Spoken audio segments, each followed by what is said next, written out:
জুলাই আন্দোলনকারীরা যেমন মৃত্যু ভয়কে উপেক্ষা করেছেন, এই কারণে যেমন আন্দোলনকারীরা সফল হয়েছেন, তেমনি পাশাপাশি শেখ হাসিনার পতনের অন্যতম কারণ হচ্ছে সেনাবাহিনী তাকে আর সমর্থন করে নাই। এই যে সেনাবাহিনী সমর্থন প্রত্যাহার করে নিল, এইটার কারণটা আসলে কি? আসলে বাংলাদেশ সেনাবাহিনীর অনেক সদস্যরাই বহুদিন ধরে শেখ হাসিনার সরকারের এবং শেখ হাসিনার যে প্রতিরক্ষা নীতি, সেটা অলিখিত প্রতিরক্ষা নীতি যা শেখ হাসিনার একজন আত্মীয় প্রেসিডেন্ট তারিক সিদ্দিকী নিজে নিয়ন্ত্রণ করতেন, তার এগেইনস্টে ছিল। কারণ সেনাবাহিনীতে আসলে যেটা হয়েছে, অনেক অফিসার যারা যথেষ্ট কোয়ালিফাইড, যারা বিভিন্ন দিক থেকে আহ, বেশ মেধাবী, চৌকস, এই কর্মকর্তাদেরকে নিগৃহীত করা হয়েছে। এদেরকে বঞ্চিত করা হয়েছে পদোন্নতি থেকে, বিভিন্ন রকম ভালো ভালো অ্যাপয়েন্টমেন্ট থেকে, এবং বেছে বেছে এমন কর্মকর্তাদেরকে নেওয়া হয়েছে যারা ধরেন আপনার কখনোই হয়তো জেনারেল, মেজর জেনারেল হওয়ার প্রশ্নই উঠতো না একটা সময়। সো এবং আপনার বিডিআর, আপনার বিডিআর হত্যার মতো একটা ইনসিডেন্ট আছে, which still remains unsolved। তো যে ক্ষোভটা ক্রিয়েট হয়েছে, আপনার সব দিক দিয়ে ক্ষোভ ক্রিয়েট হয়েছে। এবং শেখ হাসিনা কিন্তু আপনার একজন কি বলে এটাকে, আপনার how to put this correctly in Bangla, একজন দেয়ার ক্ষেত্রে উনি হাত উজাড় করে দিয়েছেন। সেনাবাহিনী সদস্যদেরকে বেতন ভাতা বৃদ্ধি বলেন, খানা দানার বিষয় বলেন, অনেক কিছু, অনেক রকমের ফ্যাসিলিটিস, অনেক কিছু উনি করে দিয়েছেন। কিন্তু এতে এতে কিন্তু আসলে কোনো লাভ হয় নাই। হ্যাঁ, উনি হয়তো টানতে পেরেছেন, বাংলাদেশ সেনাবাহিনী সদস্যদেরকে ড্র্যাগ করতে পেরেছেন একটা নির্দিষ্ট পয়েন্ট পর্যন্ত। কিন্তু যখন পাবলিক এবং স্টুডেন্ট এক হয়ে গেল, সেনাবাহিনী সদস্যদের তো অলরেডি একটা গ্রাজ ছিল আগে থেকে। So they didn't really take her side anymore. এবং মূলত যারা সৈনিক, মানে মানে মানে স্যার, আপনি নিশ্চয়ই আমার চেয়ে ভালো জানবেন, কিন্তু আমরা যেখানে দেখতে পাচ্ছিলাম যে শেখ হাসিনা সেনাবাহিনীকে এমন করে তৈরি করতেছেন যে সেইটার অধিনায়কত্বে তারাই যাইতেছেন যারা আসলে খুব তার প্রতি লয়াল। প্রোভেন প্রোভেন তার লয়াল।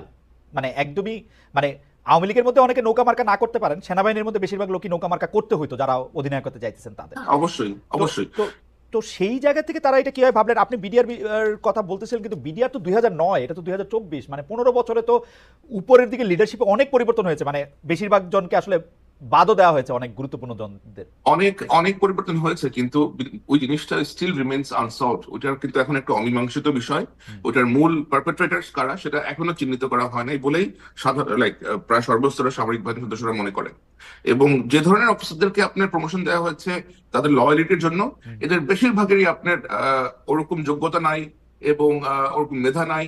কিন্তু এটা কিন্তু আবার জুনিয়র কমান্ডার সবাই জানে। তো একটা জুনিয়র অফিসার যখন দেখতেছে যে এই লোকটা যে সুপার সিনিয়র ছিল সারা জীবন, for example general Aziz, he was a super senior officer, আপনি তাকে টেনে সেনাবাহিনীর প্রধান বানায় দিচ্ছেন, এটা তো সবার চোখে লাগবেই অবশ্যই। এবং এমন একটা ব্যক্তি যার ভাইরা শিশু সন্ত্রাসী ছিল, এরকম আরো অনেক উদাহরণ আছে। আপনার মেজর জিয়াউল হাসান, যে লোক জীবনে আর্মিতে কোনো কমান্ড রোলে ছিল না, সে আপনার ম্যাট্রিক, ইন্টারমিডিয়েট অবশ্যই সেকেন্ড ডিভিশন না, যেটা থার্ড ডিভিশন পাইছে, পিএসসি কোর্স করে নাই, এনডিসি করে নাই, you made him a major general. This man was involved with hundreds of murders.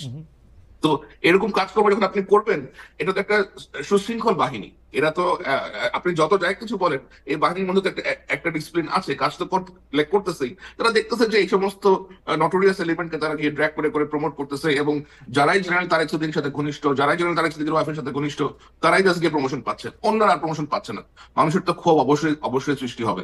এবং এই ক্ষোভ যখন আপনার ছাত্র জনতার সাথে একীভূত হয়ে গেছে, দেন অফকোর্স ন্যাচারালি দে স্টেপ ডাউন। জুলকারনাইন, আমি যে বিষয়টা জানতে চাচ্ছিলাম যে আমরা কিন্তু শুনে আসতেছিলাম যে ভারতীয়, আমি খোলাখুলি বলি যে ভারতের যে সেই বাংলাদেশের সেনাবাহিনীর মধ্যে কারা কোন অফিসার, কারা কি করতেছে, কাদেরকে রোল প্লে করতে দেওয়া উচিত না উচিত, এবং ভিতরকার যে বিভিন্ন তথ্য, যে তোমাকে এই তথ্য দিয়ে দিব তার ফলে তুমি আর ব্রিগেডিয়ার থেকে মেজর জেনারেল হইতে পারবে না, মেজর জেনারেল হইলে আর লেফটেন্যান্ট জেনারেল হবে না, এই যে এগুলির ব্যাপারে তারা বেশ ভূমিকা রাখতেছে, তারা তাদের লোকদেরকে এখানে বসাইতেছে। তাহলে হঠাৎ করে আমরা 15 জুলাই, 16 জুলাই, 20 জুলাই, মানে আমরা দেখলাম সেনাবাহিনী বলতেছে যে আমরা এদের উপরে গুলি চালাবো না, আমরা দেখতেছি তারা কমান্ড শুনতেছে না, আমরা দেখতেছি তারা শেখ হাসিনার উপরে প্রত্যাহার করতেছে।